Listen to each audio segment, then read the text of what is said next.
Hey everyone, welcome back. In this tutorial, I will show you how to automatically notify your subscribers about new blog posts or updates in 2025 using the free version of ManyChat. This is a great way to keep your audience engaged without manually messaging them every time you publish something new. Step 1. Log into your ManyChat account and connect your page if you haven't already. Step 2. Go to Automation and click on Automate with AI. Step 3. In the prompt, tell the AI exactly what you want. For example, ask it to notify users whenever there is a new blog post with title, description, and link. Step 4. ManyChat will generate the flow for you. Review the structure and customize the wording to match your style. Step 5. Add a trigger for your notification flow.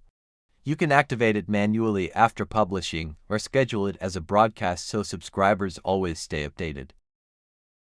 Step 6. Test it by running the flow on yourself first.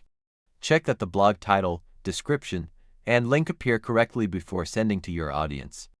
This ensures everything looks clean and professional before going live. And that is it. You just set up automatic notifications for new blog posts in ManyChat free version 2025. This makes it easy to share updates with your audience instantly and keep your readers coming back for more. If you found this helpful, make sure to like, subscribe, and comment below.